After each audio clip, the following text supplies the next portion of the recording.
अस्सलामु अलैकुम वरहमतुल्लाहि वबरकातुहू। लास्ट क्लास के अंदर we have discussed demand forecasting, और डिमांड फोरकास्टिंग के अंदर लास्ट टॉपिक जो हम पढ़ रहे थे वो था फोरकास्टिंग एरर का और फोरकास्टिंग एक्यूरेसी का। तो फोरकास्टिंग एक्यूरेसी बेसिकली उसका अपोजिट होगा फोरकास्टिंग एरर। और फोरकास्टिंग एरर अगर आपको याद हो, मैंने आपको क्या बताया था कि डिमांड माइनस फोरकास्ट जो भी होगा वो एरर होगा, यानी कि जो डिमांड आई और जो आपने फोरकास्ट की थी उसका जो डिफरेंस है वो फोरकास्टिंग एरर है।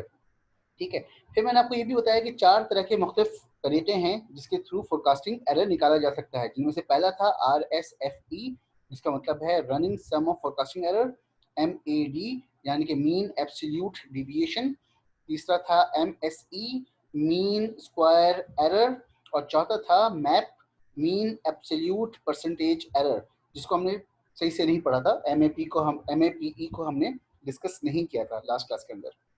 ठीक है, हम जल्दी से इन चारों को हमने लास्ट क्लास के अंदर इस एग्जाम्पल का एक सहारा लेकर कंप्लीट बात की थी कि किस तरीके से हम कैलकुलेट कर रहे होते हैं। तो मैंने सोचा कि एक नई एग्जाम्पल खुद क्रिएट करते हैं। तो मैं आपको वर्ड के ऊपर लेकर MS एक्सेल के ऊपर लेकर जा रहा हूँ। एक डाटा है जो मैंने खुद बनाया है कुछ देर पहले। पीरियड आपके पास मौजूद है जनवरी से लेकर दिसंबर तक का, यानी कि 12 मंथ्स का डाटा मौजूद है आपके पास, जिसके अंदर आपके पास डिमांड भी आई हुई है और आपने जो फोरकास्ट की थी उसका डाटा भी अवेलेबल है। ठीक है, तो हमने पहला तरीका देखा जिसके अंदर था एरर निकालना। तो एरर को किस तरह से निकालते हैं हम लोग? Equal to demand minus forecast. तो 180 आपके पास आ रहा है पहला एरर। ठीक है, इसी को मैं एक्सटेंड करने जा रहा हूं। ठीक है, तो अगर मैंने यही फार्मूला थ्रू आउट कंटिन्यू किया, this minus this is equal -50। इस केस में क्या है, फोरकास्ट आपने ज़्यादा की हुई है और डिमांड कम है तो साइन चेंज हो गया। इस वाले केस में फोरकास्ट आपके पास ज़्यादा है, डिमांड कम है, साइन चेंज। इस वाले केस में फोरकास्ट कम है, डिमांड ज़्यादा है, पॉजिटिव साइन। तो रेड से शो हो रहा है कि आपने अंडर फोरकास्ट, आपने ओवर फोरकास्ट की हुई थी, जबकि जो व्हाइटिश एरिया पे आ रहा है आपके पास, इसका मतलब ये है कि आपने अंडर फोरकास्ट की थी। तो ये तो सिंपल तरीका हो गया, आपने किस तरह से एरर निकाल लिया। अच्छा, कंटिन्यू करते हैं आगे। आगे फिर इस कॉलम पे आते हैं। अब इस कॉलम को हम समझ लेंगे किस तरह से हल करना है। ठीक है, यहाँ पे आ रहा है टर्म एब्सोल्यूट एरर। क्लास में भी समझाया था लास्ट क्लास में कि एब्सोल्यूट या एप्सिलॉन हम जब यूज करते हैं तो इसका मतलब ये होता है कि हम सिर्फ पॉजिटिव वैल्यूज पर नजर रख रहे होते हैं, यानी कि मैग्नीट्यूड का पे ध्यान दे रहे होते हैं या उस पर नजर रख रहे होते हैं। हम डायरेक्शंस के ऊपर नहीं जा रहे होते कि पॉजिटिव है या नेगेटिव है। तो हमने क्या किया हुआ है, इस कॉलम के अंदर तमाम वैल्यूज को पॉजिटिव कर दिया। यहाँ पे -100 था, यहाँ पे 100 नजर आ रहा है, यहाँ पे -100 था, 100 नजर आ रहा है। ठीक है, -300 था, 300 नजर आ रहा है, लाइक वाइज। ठीक है, इन तमाम वैल्यूज को हमने पॉजिटिव में कन्वर्ट कर दिया। ठीक है, तो हमने ये दो कॉलम भरना सीख लिए कि किस तरह से भरे जाते हैं।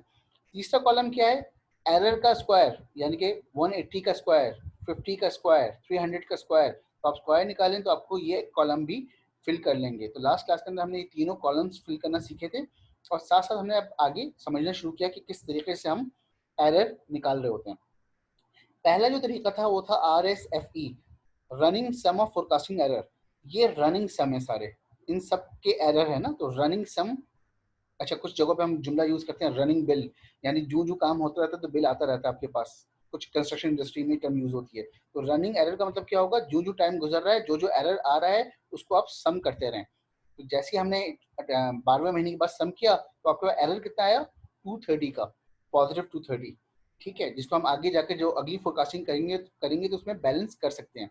ठीक है, जो हमने एग्जाम्पल लास्ट क्लास में पढ़ी थी उसके अंदर 0 आ रहा था। जो मैंने कहा था एक आइडियल सिचुएशन हो सकती है, लेकिन कुछ भी वैल्यू हो सकती है। ये +230 भी हो सकता था, ये सम करने के बाद कुछ और वैल्यू भी आ सकती थी जो नेगेटिव भी हो सकती थी या 0 भी हो सकती थी। ठीक है, तो इसको हम कहते हैं, इस वैल्यू को जो येलो से है उसको हम RSFE कहेंगे। सिर्फ सम करना है आपको इस वाले केस के अंदर। ठीक है, इसकी इंटरप्रिटेशन हम कुछ देर के बाद समझते हैं। दूसरा क्या है, एब्सोल्यूट एरर। इसको आपने सम किया, सम करने के बाद ये वैल्यू आ गई सम करने के बाद, और उसको हम 12 से जब डिवाइड करेंगे, 12 से जब हम डिवाइड करेंगे तो आपके पास जो वैल्यू आएगी उसको हम बोलते हैं मीन एब्सोल्यूट डिवीजन, यानी कि एब्सोल्यूट डिवीजन का मीन। और मीन निकालने के लिए आपको जो जितना डाटा मौजूद है उसी से डिवाइड करना होगा। तो 12 मंथ्स का डाटा था तो 12 से डिवाइड करेंगे। अगर यहाँ पे मैं 6 मंथ्स का डाटा रखता तो 6 से डिवाइड करता है इस वाले इस पूरे वैल्यू को ऐड करने के बाद। ठीक है, अच्छा, तो मीन एब्सोल्यूट डेविएशन होगी आपके पास। पहले इन दोनों की इंटरप्रिटेशन को जरा अच्छे से समझ लेते हैं।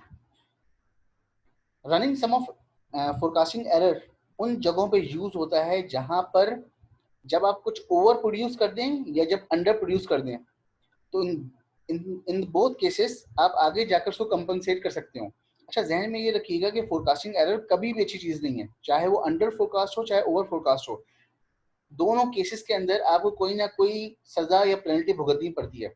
मगर कुछ इंडस्ट्रीज ऐसी होती हैं जो कवर अप कर लेती हैं। कवर अप से मुराद उसको बैलेंस कर लेती हैं आगे जाकर। अगर कोई फर्नीचर इंडस्ट्री है और उसने अगर फोरकास्ट की कि मैं 300 इस वाले केस को देख लेते हैं, उसकी डिमांड थी 4300 की और फोरकास्ट उसने कम की, तो अब क्या हुआ होगा? यकीनी तौर पे 180 कस्टमर्स ऐसे होंगे जिनको सामान नहीं मिला होगा, लेकिन उन्होंने उनको कुछ टाइम फ्रेम दे दिया होगा कि हम आपको कुछ दिनों में या कल परसों तक उसको पूरा कर देंगे ऑर्डर को। इस चीज को बोलते हैं बैक ऑर्डरिंग, यानी हम उनके ऑर्डर को बाद में फुलफिल कर लेंगे। कस्टमर खुश नहीं हुआ होगा, लेकिन इवन देन वो मान गया। अगर वो आपका लॉयल कस्टमर है और रेगुलर कस्टमर है तो वो मान जाएगा, ओके हम 3 दिन तक इंतजार कर लेंगे या अगले 5 दिन, एक हफ्ते का इंतजार कर लेंगे, ये ऑर्डर हमें पूरा कर देना। लेकिन इस बार वो नाराज तो हुआ, हो सकता है कि कुछ जगहों पे वो पेनल्टी भी लगा दे कि आप अब मैं जो आपसे लूंगा ना वो इस कीमत पे नहीं लूंगा, 5% डिस्काउंट के साथ लूंगा। तो ये कई कई जगहों पे इस तरह का मामला होता है, लेकिन कंपनी एक बड़े नुकसान से बच सकती है कि वो आगे जाकर बैक ऑर्डर कर दे। इस वाले केस में क्या हुआ होगा कि इसने फोरकास्ट ज्यादा किया और डिमांड कम आई, यानी कि 50 एक्सेसिव बन गए इनके पास। अच्छी बात नहीं है, लेकिन इस 50 का डाटा जो है, ये जो फर्नीचर होगा, इसको उसने अपने शोरूम में या कहीं वेयर हाउस में रख लिया होगा ताकि आगे के जब कोई ऑर्डर आएगा तो उसमें इस चीज को कंपनसेट कर दिया जाएगा। मैंने आपको क्लास के अंदर टी शर्ट्स की मिसाल दी थी कि एक टेक्सटाइल कंपनी है, वो टी शर्ट्स बनाती है वाइट कलर की। कभी ऑर्डर ज्यादा आता है, कभी कम आता है, उनकी फोरकास्टिंग में जो भी एरर आता है उसको वो अगले ऑर्डर पे कंपनसेट कर लेते हैं। तो running sum of forecasting error उन इंडस्ट्रीज में लगाया जाता है जहां पे कोई चीज खराब ना हो रही हो, आगे जाकर पेरिशेबल ना हो, आगे जाकर यूज हो सकती हो, तो वहां पे इस तरीके कार को ज्यादा यूज किया जाता है। एब्सोल्यूट एरर बरखिलाफ इसके, वो प्रोडक्ट्स जो कि ज्यादा बनाओ तब भी जाया हो जाएगी, कम बनाओ तो कस्टमर दोबारा वापस नहीं आएगा। ऐसी इंडस्ट्रीज में हम फिर MAD यानी कि मीन एब्सोल्यूट डेविएशन को यूज करते हैं। मैंने आपको मिसाल क्लास में दी थी अखबार की, कि अखबार अगर आप ज्यादा प्रोड्यूस कर दें तो कल वो बिकेगा नहीं। जाहिर सी बात है, आज का अखबार आप कल नहीं बेच सकते, आज का न्यूज़पेपर आप कल नहीं बेच सकते। और अखबार अगर आप कम बनाएं तो कस्टमर को जब अखबार नहीं मिलेगा तो आप उसको ये नहीं कह सकते कि आज का अखबार मैं आपको कल दे दूंगा, तो वो कस्टमर कल अखबार तो पढ़ेगा नहीं आज का। अगर लेगा भी तो वो इतना, यानी वो शायद पकौड़ों के लिए ले आ सकता हो आपसे। ठीक है, तो ये दो तरीके तो आपको समझ में आ गए होंगे। यानी कि जो भी पेरिशेबल गुड्स हैं, चाहे वो सब्जियां हों, चाहे वो कुछ ऐसी दवाएं हों, जो ओवर प्रोडक्शन की इतना मसला है जितना ही अंडर प्रोड्यूस करना, दोनों केसेस में ज़ाया होना है। तभी गौर करें कि डाटा सेम है, मगर जब मैंने RSFE निकाला तो 230 आया, और जब मैं MAD कैलकुलेट कर रहा हूँ तो टोटल ये है, एवरेज ये बन रहा है आपका। तो टोटल देखा जाए तो इसके टोटल से इसलिए ज़्यादा है क्योंकि दोनों केसेस में ज़ाया हो रहा है आपका, तभी इसको हमने एक्यूमुलेट किया। ठीक है, अच्छा, तीसरा तरीका जो था वो था एरर का स्क्वायर। एरर का स्क्वायर का मतलब होता है कि मैं इस एरर को ग्लोरीफाई कर रहा हूँ, मैग्नीफाई कर रहा हूँ, ताकि मुझे अपने एरर को ज्यादा डेप्थ में देखने का अंदाजा हो। ठीक है, इस एरर के स्क्वायर को मैंने सम किया और सम करने के बाद 12 से डिवाइड कर दिया। इस वैल्यू को हम कहेंगे MSE, मीन स्क्वायर एरर। और देखा जाए तो ये वेरिएंस का फॉर्मूला है जिसको हम कैलकुलेट इसलिए करते हैं ताकि चेक कर सकें कि हमारा मीन से कितनी डिविएशन आ रही है, मीन से कितनी वेरिएशन आ रही है वैल्यूज की। ठीक है, स्टैटिस्टिकली इसकी यूजेजेस बहुत ज़्यादा हैं, मगर सिर्फ आपको समझाने के लिए कि जो बहुत ज़्यादा सेंसिटिव आइटम्स होते हैं जहाँ पर एरर बहुत मीनिंगफुल और बहुत ज़्यादा हर्ट कर सकता है आपके बिजनेस को, वहाँ पे हम नॉर्मली MSE का फॉर्मूला यूज़ कर रहे होते हैं। तो ये हिस्सा तो वो था जो रिकैप हमने कर लिया, लास्ट क्लास के अंदर हमने पढ़ लिया था। एब्सोल्यूट परसेंटेज एरर हमने लास्ट क्लास में नहीं पढ़ा था, तो वो हम समझ लेते हैं कि क्या होता है एब्सोल्यूट परसेंटेज एरर। अब तक जो हमने तीनों तरीके पढ़े ना, इसके अंदर कंपैरिजन नहीं था कि कितनी फोरकास्ट और कितनी डिमांड। यानी कि अगर मैं आपको यहाँ पे खाली एक डाटा बनाकर दिखाऊं, मैं आपसे कहता हूँ कि 1000 की आपने फोरकास्ट की, ठीक है, और इसके अगेंस्ट डिमांड आई आपके पास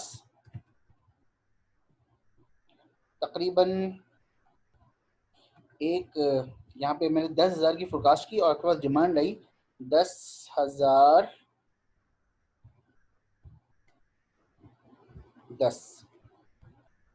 ठीक है, तो फोरकास्टिंग एरर कितना है? दोनों को जब आप माइनस करेंगे तो सिर्फ 10 का आएगा ना। दोनों को जब आप माइनस करेंगे तो फोरकास्टिंग एरर आपके पास इतना आया खाली। अच्छा, अब एक और फोरकास्टिंग करते हैं। मैं आपसे कह रहा हूँ कि एक और बंदा है जो फोरकास्ट कर रहा है कि 100, और इसमें इनका एरर आया 110, डिमांड आई 110 का। तो एरर कितना है? अगेन 10। अभी मैं पॉजिटिव और नेगेटिव की बात नहीं कर रहा, ठीक है, सिर्फ कह रहा हूँ कि एरर कितना है, डिफरेंस होता है ना दोनों का। तो 10 का डिफरेंस आ रहा है आपके पास, एब्सोल्यूट एरर आपके पास 10 का आ रहा है। यानी इस वाले केस में भी एरर कितना है? 10। इस वाले केस में भी एरर कितना है? 10। आपसे सवाल सवाल ये है कि ये वाली फोरकास्टिंग 1 ज़्यादा एक्यूरेट है या फोरकास्टिंग 2 ज़्यादा एक्यूरेट है? अब यहाँ पे सोचने की बात ये है कि यहाँ पे 10,000 की फोरकास्टिंग थी और एरर कितना आ रहा है? 10,010। तो इस वाले केस में 100 की फोरकास्टिंग की थी आपने और एरर कितना आ रहा है? 110। यानी इतनी कम फोरकास्टिंग पे एरर बहुत ज्यादा है। यहाँ पे तो बहुत बड़ी फोरकास्टिंग की थी आपने, तब जाकर सिर्फ 10 का एरर आ रहा है। तो मेरी नजर में ये फोरकास्टिंग ज्यादा एक्यूरेट है, जबकि ये फोरकास्टिंग खतरनाक या खराब है, क्योंकि इतनी कम वैल्यू के ऊपर 10 का। और कैसे पता चलेगा? अगर मैं परसेंटेज निकालूं। अब मैं परसेंटेज निकालने की कोशिश करता हूँ कि एरर कितना था। तो अब मैं क्या कर रहा हूँ, एरर को डिवाइड कर रहा हूँ डिमांड से। तो पता चला कि ये तो बहुत छोटा एरर था, ठीक है, 0.10 का एरर था। और अगर इसी चीज को मैं नीचे ड्रैग करूं तो इस वाले केस के अंदर 9.09% का एरर था, क्योंकि 10 डिवाइड बाय 110 9.09 आ रहा है। ठीक है, मतलब क्या हुआ कि इस वाले केस के अंदर एरर कम था, एरर परसेंटेज, इस वाले में एरर परसेंटेज बहुत ज्यादा था। यानी जो ग्रीन में शो कर रहा हूँ बाहिर तो 10 का एरर था, मगर परसेंटेज फॉर्मेट में बहुत कम एरर था। और रेड वाले में भी एरर तो बाहिर 10 था, मगर परसेंटेज फॉर्मेट में एरर बहुत ज्यादा था। तो ग्रीन वाला अच्छा है फोरकास्टिंग, जबकि रेड वाली फोरकास्टिंग रिलेटिवली खतरनाक है, मुश्किल है। तो यहाँ पे मैंने यही काम किया, फॉर्मूला लगा हुआ है कि मैंने एब्सोल्यूट एरर को डिमांड से डिवाइड किया और परसेंटेज निकाल ली। दूसरे वाले केस में भी ऐसे किया होगा, इसको मैंने इससे डिवाइड किया और परसेंटेज निकाल ली। इसको सम किया और सम करने के बाद एवरेज निकाल लिया, तो मीन एब्सोल्यूट परसेंटेज एरर आ गया। और हमें मतलब समझ में आ गया कि हम बेसिकली कंपेयर कर रहे होते हैं, कंपैरिजन कर रहे होते हैं कि हमारे error as compared to demand कितना था। तो ये परसेंटेज भी कई इंडस्ट्रीज में, बल्कि ज़्यादातर इंडस्ट्रीज में यूज हो रहा होता है, और ये जाहिर सी बात है लॉजिकल फोरकास्टिंग एरर है। ठीक है, यहाँ तक हमने फोरकास्टिंग एरर को समझ लिया, और अगली वीडियो के अंदर इंशाल्लाह हम अगले टॉपिक्स को समझेंगे।